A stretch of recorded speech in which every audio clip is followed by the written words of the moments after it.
வணக்கம்.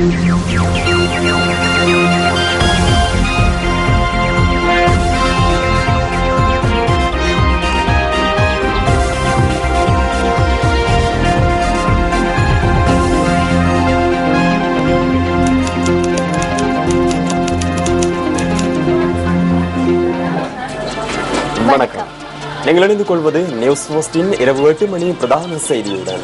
உங்களோடு இணைந்திருக்கும் நாம் கோஷிகா தயாளன், சிசுரகுமார், கிருஷான் ராஜ். விரிவான செய்திகளுக்கு செல்ல முன்னர் முதலில் தலைப்புச் செய்திகள். ஸ்ரீலங்கா சுதந்திர கட்சியின் 5 புதிய தொகுதி அமைப்பாளர்கள் நியமனம். லஞ்ச ஊழல் விசாரணை ஆணைக்குழு முன்னிலையில் ஆர்ப்பாட்டத்தில் ஈடுபட்ட முன்னாள் அமைச்சர்கள் உள்ளிட்ட 27 பேருக்கு நீதிமன்ற அழைப்பாணை. மத்திய வங்கி ஆளுநர் மீண்டும் சேவைக்கு வருகை தருகின்றமை வெட்கப்பட வேண்டிய விடயம், ஊழலுக்கு எதிரான அமைப்பு தெரிவிப்பு. குற்றமிழைத்த குற்றச்சாட்டின் கீழ் ஊடகவியலாளர்கள் கைது செய்யப்படும் சரத்து அரசியலமைப்பு திருத்தத்தில் உள்ளடக்கப்பட்டுள்ளமைக்கு ஆதரவு வழங்கப்பட மாட்டாது, ராஜித் சேனாரத்ன தெரிவிப்பு. இலங்கைக்கு கடத்தப்படவிருந்த ஒரு தொகை குளிர்பான பாக்கெட்டுகள் ராமேஸ்வரத்தில் கைப்பற்றல். முன்னாள் ஜனாதிபதி மஹிந்த ராஜபக்சவுக்கு ஆதரவு தெரிவித்து கடந்த சில தினங்களாக முன்னெடுக்கப்பட்ட ஆர்ப்பாட்டங்களின் போது தேசிய கொடியை ஒத்து மற்றொரு கொடியை பயன்படுத்தியமை தொடர்பில் விரிவான விவாதங்கள் தற்போது இடம்பெற்று வருகின்றன. அரசியலமைப்பில் அங்கீகரிக்கப்பட்ட தேசிய கொடியொன்று இருக்கின்ற போது மற்றொரு கொடியை இவ்வாறு பயன்படுத்துவது சட்டவிரோதமானது என சட்ட வல்லுநர்கள் தெரிவிக்கின்றனர். இது தொடர்பில் முறைப்பாடு முன்வைக்கப்படும் பட்சத்தில் நடவடிக்கை எடுக்க முடியும் என போலீசார் கூறுகின்றனர். அண்மையில் பாராளுமன்றத்திற்கு முன்னால் மஹிந்த ராஜபக்சவுக்கு ஆதரவு தெரிவிக்கும் வகையில் மேற்கொள்ளப்பட்ட ஆர்ப்பாட்டத்தில் இந்த கொடியை காணக்கூடியதாக இருந்தது. தேசிய கொடியில் சிறுபான்மையினரை பிரதிபலிக்கும் பச்சை மற்றும் செம்மஞ்சள் நிறங்களிலான கோடுகள் அகற்றப்பட்டமையே பிரதான மாற்றமாக அமைகின்றது. பாராளுமன்ற உறுப்பினர்கள் மற்றும் மாகாண சபை உறுப்பினர்கள் உள்ளிட்ட அரசியலமைப்பை பாதுகாப்பதாக வாக்குறுதி அளித்த மக்கள் பிரதிநிதிகள் இந்த மாற்றத்துடனான கொடியை ஏந்தியிருந்தமையையும் காணக்கூடியதாக இருந்தது. முன்னாள் பாதுகாப்பு செயலாளர் கோட்டாபய ராஜபக்ச லஞ்ச ஊழல் விசாரணை ஆணைக்குழுவிற்கு நேற்று வருகை தந்த சந்தர்ப்பத்தில் முன்னெடுக்கப்பட்ட ஆர்ப்பாட்டத்திலும் இந்த கொடி பயன்படுத்தப்பட்டது. இந்த நாட்டின் அரசியலமைப்பின் ஊடாக அங்கீகரிக்கப்பட்ட தேசிய கொடியில் மக்கள் அபிப்பிராய வாக்கெடுப்பின் ஊடாகவே மாற்றத்தை ஏற்படுத்த முடியும். அந்த கொடியை மாற்ற முடியாது, எந்த பகுதியையும் குறைக்க முடியாது. சிறுபான்மையினருக்கான பகுதியை நீக்கி எதிர்ப்பு ஆர்ப்பாட்டம் ஒன்றில் இந்த கொடியை ஏந்தியிருந்தமையை நான் அவதானித்தேன். இது மிகவும் அபாயகரமானது, சட்டவிரோதமானது, நாட்டிற்கு அகௌரவத்தை ஏற்படுத்தும் செயலாகும், தேசியத்திற்கு ஏற்படுத்தும் அகௌரவமாகும். அது தொடர்பில் சட்ட நடவடிக்கை எடுக்க முடியும். இந்த கொடியை எவராலும் மாற்ற முடியாது. முறைப்பாடு ஒன்று முன்வைக்கப்படும் பட்சத்தில் விசாரணைகளை முன்னெடுத்து நீதிமன்றத்திற்கு விடயங்களை அறிவிப்போம். விசாரணைகளின் பின்னர் மேலதிக ஆலோசனைகளுக்காக சட்டமா அதிபரிடம் முன்வைப்போம். இதேவேளை நேற்று நடைபெற்ற எதிர்ப்பு நடவடிக்கையின் போது திரிவுபடுத்தப்பட்ட தேசிய கொடியை அது தொடர்பில் அறியாமலேயே தாம் ஏந்தியிருந்ததாக அறிக்கையொன்றை வெளியிட்ட பிவித்ரு ஹெல உரிமையவின் பிரதம செயலாளர் உதயகமன்பில தெரிவிக்கின்றார்.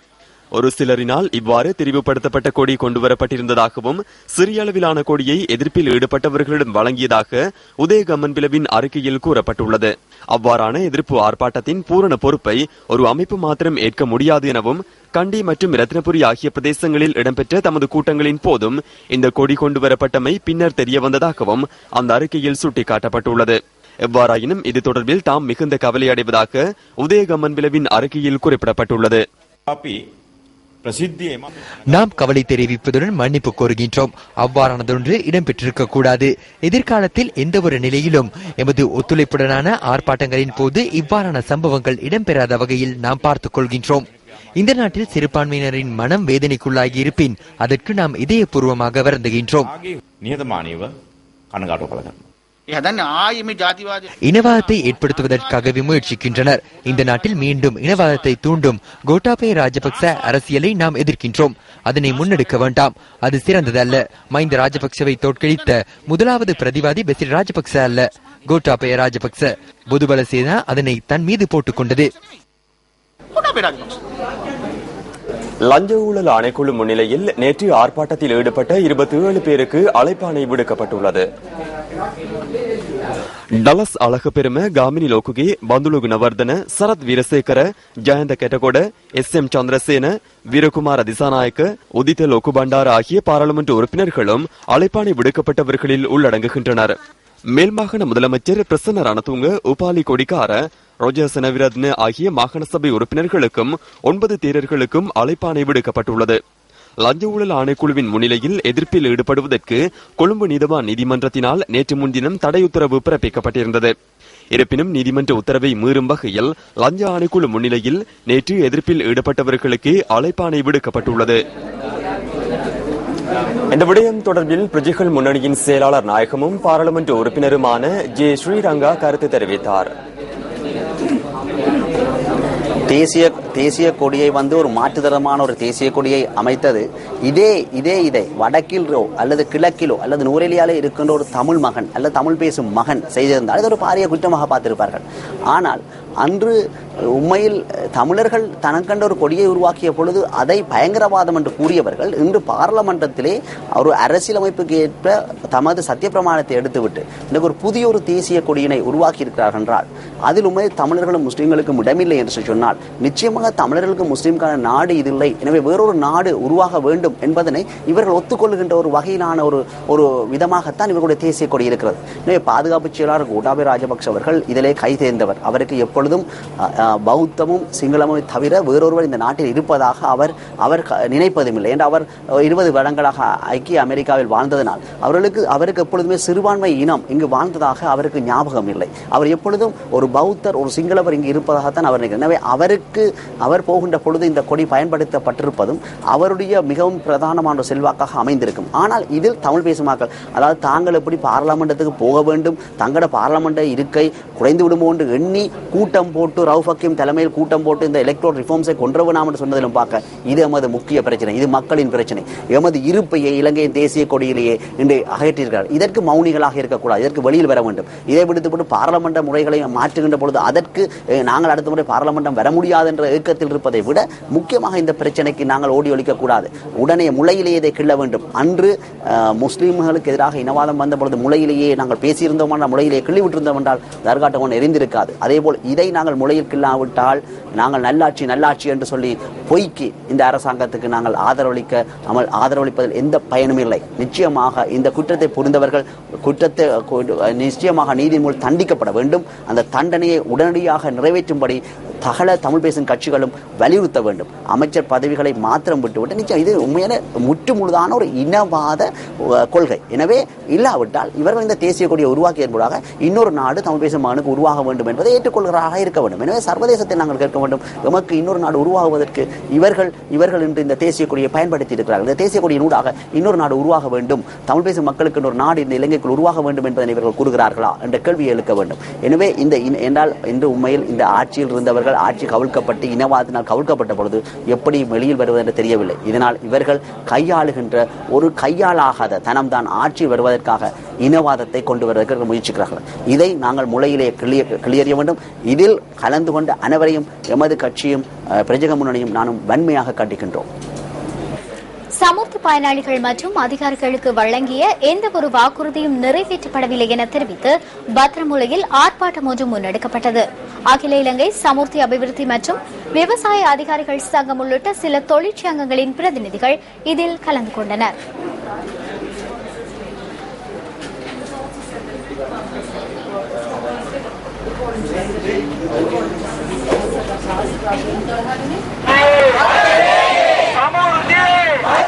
பத்திரமுள்ள பாராளுமன்ற சுற்றுவட்டத்திற்கு அருகில் கூடியவர்கள் பின்னர் பேரணியாக சென்றனர்.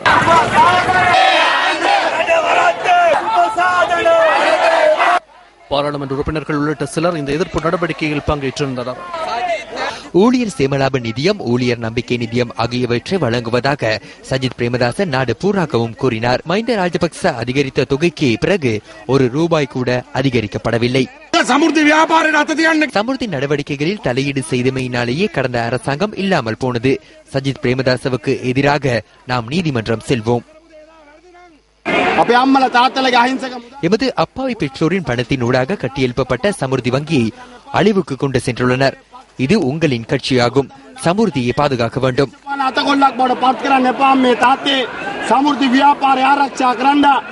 சமுர்த்தி அமைச்சு அமைந்துள்ள பத்திரமுள்ள சிசிரிப்பாய் வரை இவர்கள் எதிர்ப்பில் ஈடுபட்டனர்.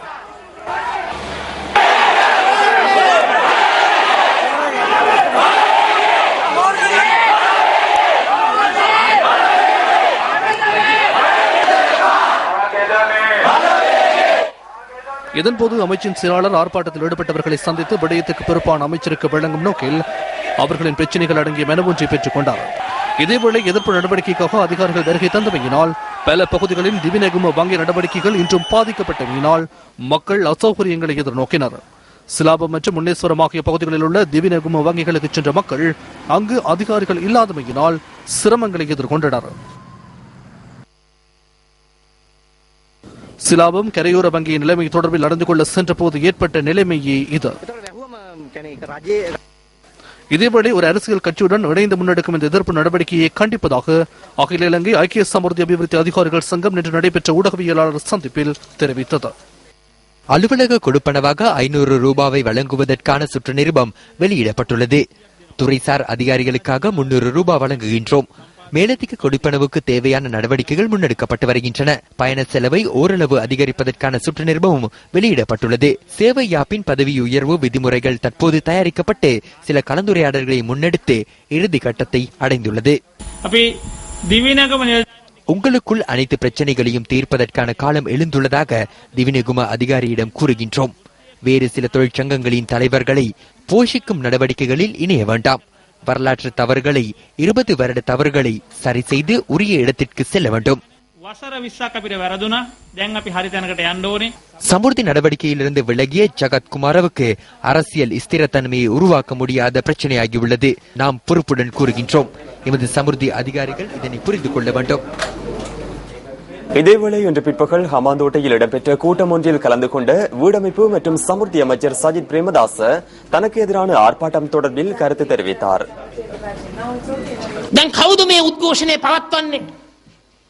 இந்த ஆர்ப்பாட்டத்தை முன்னெடுத்தது யார்? கடந்த காலங்களில் நாட்டின் நிதியை குடும்பமாக கொள்ளையிட்டு சமுர்த்தி பயனாளிகளின் அனைத்து வரப்பிரசாதங்களையும் கொள்ளையிட்டு ஹெலிகாப்டர்களில் சென்று ரகர் விளையாடியவர்கள் இன்று கூச்சல் எடுக்கின்றனர்.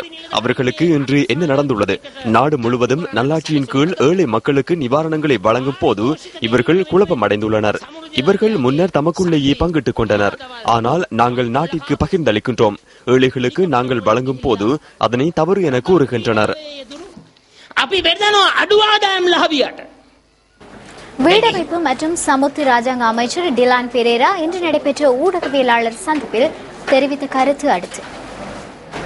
රාජපක්ෂ මහත්මයා රිමාන්ඩ් වෙන්නේ සමෘද්ධි ප්‍රතිලාභීන් හට තමාගේ බලය පාවිච්චි කරලා රුපියල් 2500 சமுர்த்தி பயனாளிகளுக்கான கொடுப்பனவுகளை பயன்படுத்தியமையினாலேயே பெசில் ராஜபக்ச விளக்கமறியலில் வைக்கப்பட்டுள்ளார். 10,000 ரூபாவிலான வீட்டு நிதி உதவியில் தவணை கொடுப்பனவான 2,500 ரூபாய் வழங்கியுள்ளார். நாட்டில் உள்ள மக்களுக்கு முதற்கட்டமாக 2,500 ரூபாய் வழங்க முதற்கட்ட நடவடிக்கைகளை எடுத்தமையே இதற்கான காரணமாக அமைந்துள்ளது. சஜித் பிரேமதாசவை வெகு விரைவில் கைது செய்ய ரணில் விக்ரமசிங்க முன்னெடுத்த நடவடிக்கையாகவே இதனை நாம் கருதுகின்றோம். அதற்கான முதற்கட்டமே இது. நான் இந்த அமைச்சில் பதவியை பொறுப்பேற்ற சந்தர்ப்பத்தில் சஜித் பிரேமதாச வருத்தமடைந்திருக்கக்கூடும். ஏனெனில் நான் சஜித் பிரேமதாசவிற்கு கடிதம் ஒன்றை எழுதினேன். சமுர்த்தி பயனாளிகள் அல்லாதவர்களுக்கு அவர்களுடைய வங்கி கணக்கில் குறைந்த வட்டி வீதத்தில் கடன் யோசனை ஒன்றை அவர் நடைமுறைப்படுத்தியுள்ளார். இது சமுர்த்தி சட்டத்திற்கு முரணானது என்பதற்காக அதனை சட்டத்திற்குள் உள்வாங்குமாறு கோரி ஜனாதிபதிக்கு கடிதம் ஒன்று எழுதப்பட்டது. எனினும் பெசில் ராஜபக்ச சமுர்த்தி சட்டத்துடன் தொடர்புடைய ஒரு பணியை செய்துள்ளார். பெசில் ராஜபக்ச சமுர்த்தி பயனாளிகளுக்கான கடனை வழங்கினார். அவ்வாறில்லாது சமுர்த்தி பயனாளிகள் அல்லாதவர்களுக்கு கடனை வழங்கவில்லை. சமுர்த்தி நிதியிலிருந்து அவருடைய சட்டை பைக்கு பணம் செல்லவில்லை. அதனால் பெசில் ராஜபக்ச நேற்றைய தினம் கைது செய்யப்பட்டமைக்கான பின்புலத்தில் ரணில் விக்ரமசிங்க சஜித் பிரேமதாசவை பழிவாங்கும் நடவடிக்கையை காணப்படுகின்றது. அனைத்தும் போலியானவை என விமல் வீரவங்ச கூறினார். மஹிந்த ராஜபக்சவின் தோல்விக்கு பெசில் ராஜபக்ச காரணம் என அவர் கூறினார். இந்தியாவுடன் இணைந்து சூழ்ச்சி மேற்கொண்டதாகவும் கூறப்பட்டது. பெசில் ராஜபக்சவை தூய்மைப்படுத்தி சஜித் பிரேமதாசவிற்கு விடயம் ஒன்று கூறப்பட்டுள்ளது. சட்டம் மீறப்படும் பட்சத்தில் அதன்படி கைது செய்யப்படும் என்ற விடயமே கூறப்பட்டுள்ளது. ஸ்ரீலங்கா சுதந்திர கட்சியில் புதிதாக தெரிவு செய்யப்பட்ட 5 அமைப்பாளர்களும் ஜனாதிபதியிடம் இன்று நியமன கடிதங்களை பெற்றுக் கொண்டனர். ஸ்ரீலங்கா சுதந்திர கட்சியின் பிங்கிரிய தொகுதி அமைப்பாளராக வடமேல் மாகாண முதலமைச்சர் தயாசிறி ஜெயசேகர் இன்று நியமன கடிதத்தை பெற்றுக் கொண்டார். மேல் மாகாண சபை அமைச்சர் நிமல் லான்சா வத்தலை அமைப்பாளராக நியமனம் பெற்றார்.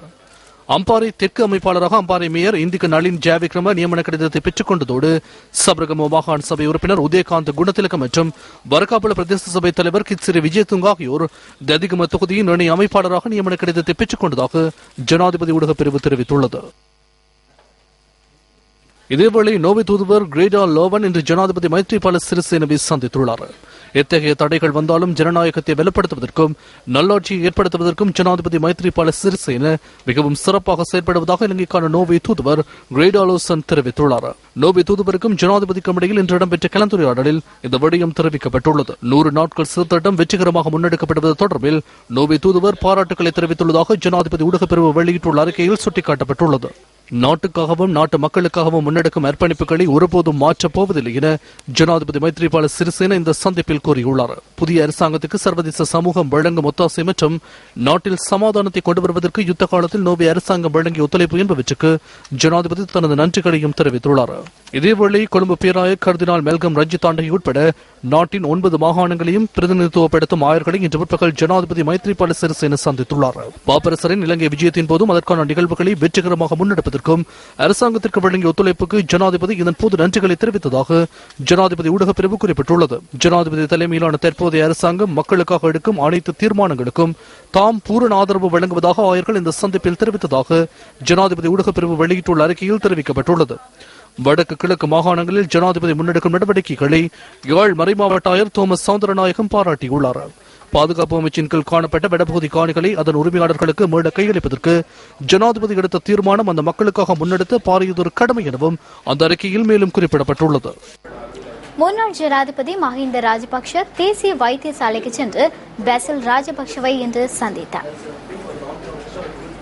மே மாதம் 5ஆம் தேதி வரை விளக்கமறியலில் வைக்கப்பட்டுள்ள முன்னாள் அமைச்சர் பெசில் ராஜபக்ச தொடர்ந்தும் தேசிய வைத்தியசாலையின் பணம் செலுத்தும் வார்டில் சிகிச்சை பெற்று வருகின்றார். பெசில் ராஜபக்சவை சந்தித்த முன்னாள் ஜனாதிபதி மஹிந்த ராஜபக்ச ஊடகங்களுக்கும் கருத்து தெரிவித்தார்.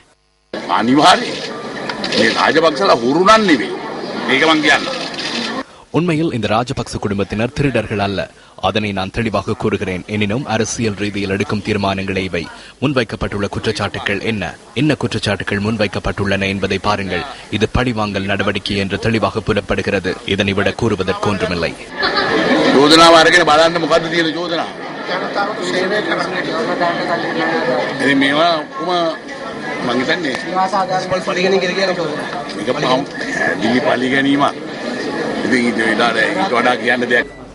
தமிழ் தேசிய கூட்டமைப்பின் முன்னாள் பாராளுமன்ற உறுப்பினர் ரவிராஜின் கொலை தொடர்பான வழக்கு விசாரணை மீண்டும் ஒத்திவைக்கப்பட்டுள்ளது. கொழும்பு நீதவான் நீதிமன்றத்தில் இன்று குறித்த வழக்கு விசாரணைக்கு எடுத்துக் கொள்ளப்பட்ட போது அடுத்த மாதம் 8ஆம் தேதி விசாரணையை ஒத்திவைக்குமாறு நீதவான் உத்தரவிட்டுள்ளார். அத்துடன் கொலையுடன் தொடர்புடைய சந்தேக நபர்களை தொடர்ந்தும் விளக்கமறியலில் வைக்குமாறு நீதவான் உத்தரவு பிறப்பித்துள்ளார். பிரதிவாதிகள் வழக்கு விசாரணை தொடர்பான அறிக்கையை இன்று கோரியிருந்த நிலையில் அறிக்கையை வழங்குவதற்கும் நீதிமன்றம் மறுப்பு தெரிவித்துள்ளது.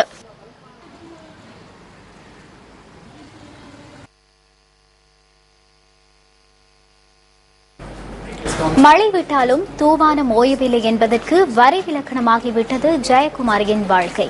யுத்தத்தினால் பாதிக்கப்பட்டு வாழ்வை தொலைத்தவராக வாழ்ந்து கொண்டிருக்கிறார் மட்டக்களப்பைச் சேர்ந்த சதீஷ் ஜெயக்குமாரி.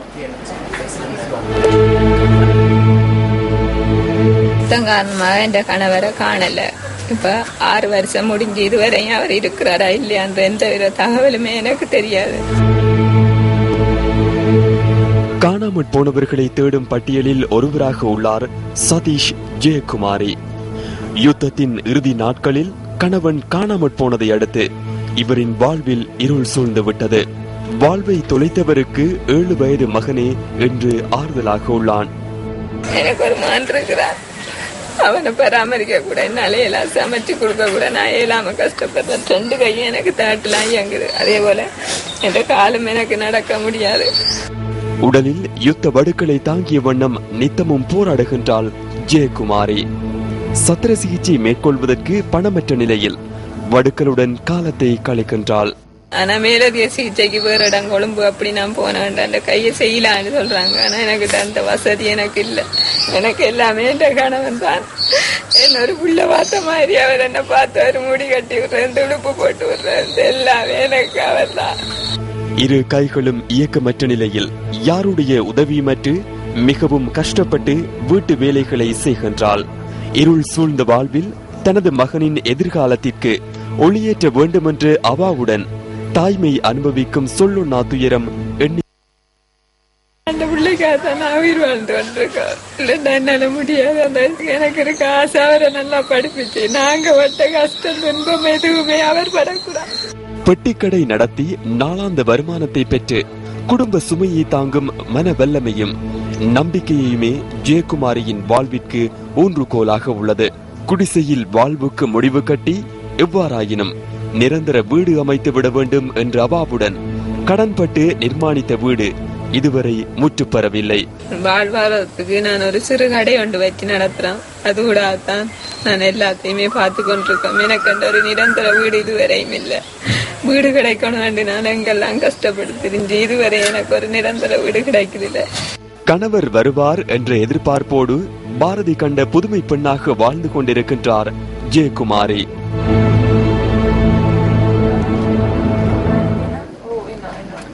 புத்தளம் தில்லையடி பகுதியில் 3 வயது சிறுவன் கிணற்றினுள் விழுந்து உயிரிழந்த சம்பவம் தொடர்பில் விசாரணைகள் ஆரம்பிக்கப்பட்டுள்ளன.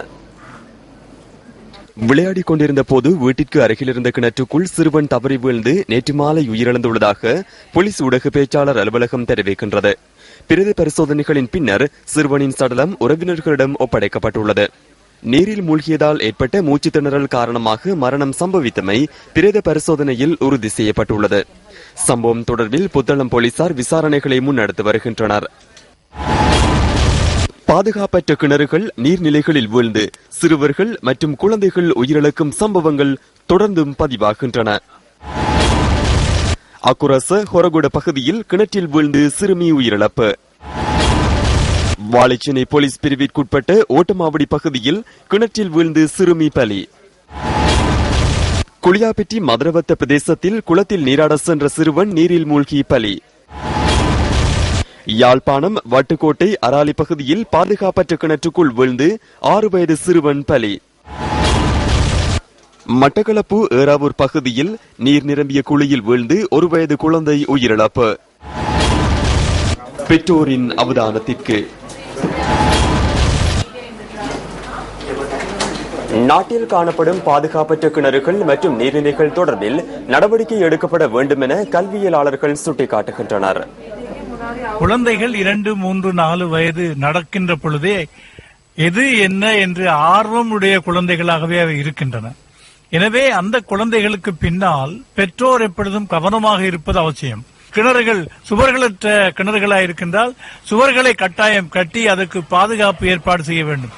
அதை எட்டி பார்த்து தன்னுடைய முகத்தை பார்க்கும்போது ஆகவே அதை தவிர்ப்பதற்கான பல வேறுபட்ட ஏற்பாடுகளை செய்ய வேண்டும்.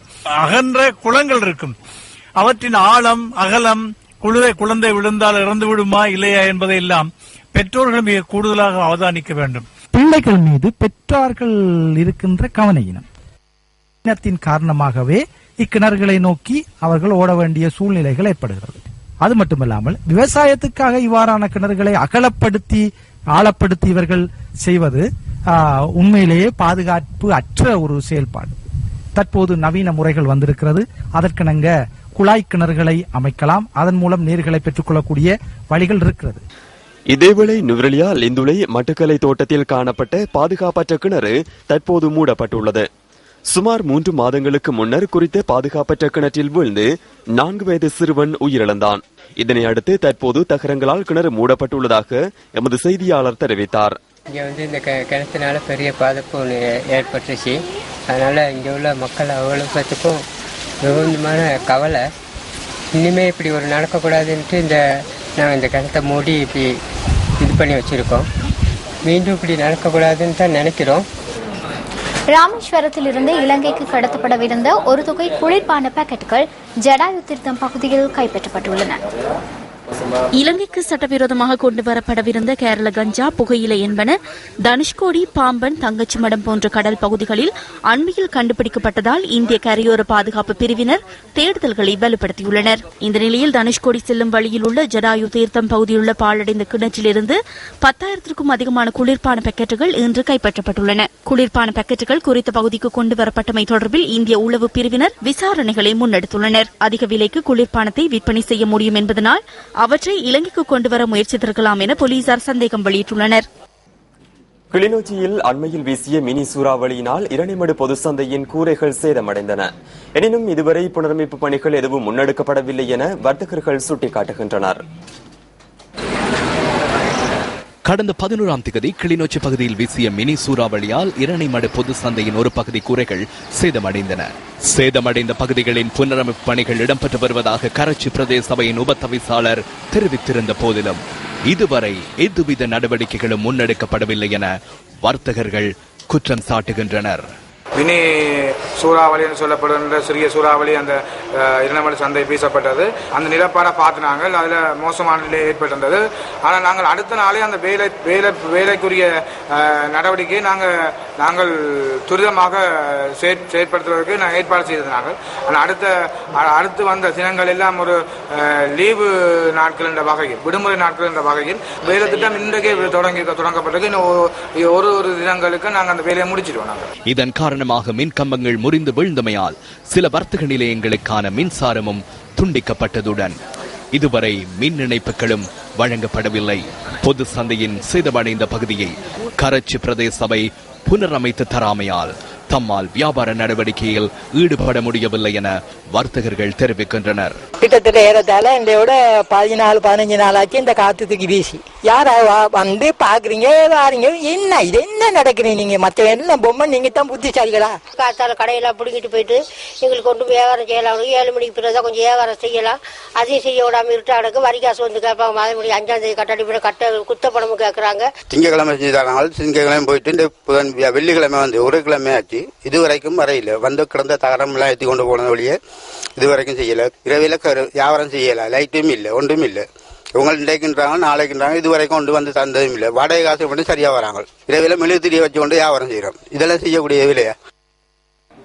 சர்ச்சையை தோற்றுவித்துள்ள முறிகள் விநியோகம் தொடர்பில் பாராளுமன்றம் தீர்மானிப்பதற்கு முன்னர் மத்திய வங்கியின் ஆளுநர் மீள சேவைக்கு வந்துள்ளதாக ஊழலுக்கு எதிரான செயற்பாட்டாளர்கள் குற்றம் சாட்டுகின்றனர்.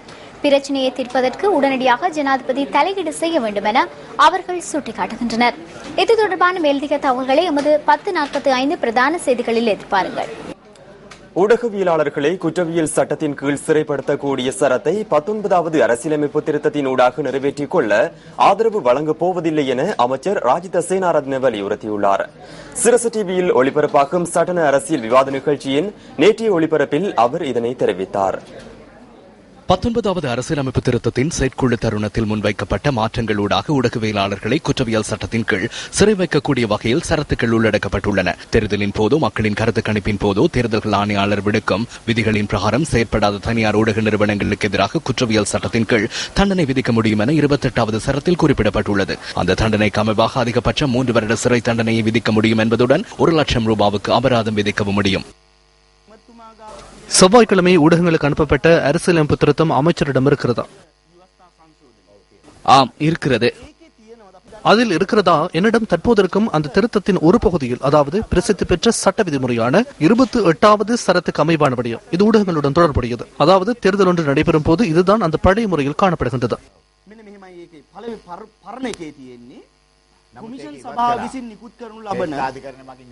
அது நீக்கப்பட்டு விட்டது. உயர் நீதிமன்றத்தால் நீக்கப்பட்டது. அது நீக்கப்பட்டது. அதாவது தண்டனை விதிக்க முடியும் என்பதா? ஆனால் இடது கையில் இருக்கும் கோவையின் 43ஆம் பக்கத்தில் 28வது சரத்தில் நீக்கி மீண்டும் உள்ளடக்கும் பகுதி உள்ளது. இல்லை, அவற்றுக்கு நாம் எதிர்ப்பு. அவை நீக்கப்பட்டன.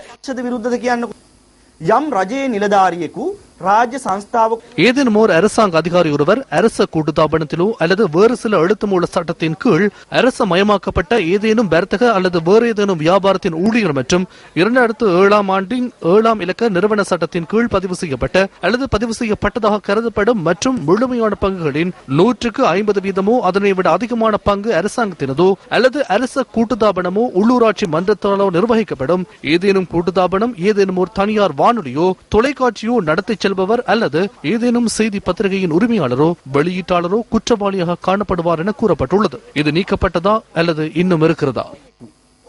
යම් ප්‍රවෘත්ති පත්‍රයක අයිතිකරුවෙකු හෝ ප්‍රකාශකයෙකු වරදකට වරදකරු වන අතර කියලා දාලා තියෙනවා. මේක ඉවත් කළාද තාම තියෙනවද? அது நீக்கப்படவில்லை. நான் நினைக்கிறேன் என்றாலும் ஏனையவை ஊடகங்களுக்குரிய அந்த தேர்தலின் போது ஊடகங்களின் செயற்பாடுகள் தொடர்பாக உள்ள சகலதும் நீக்கப்பட்டது.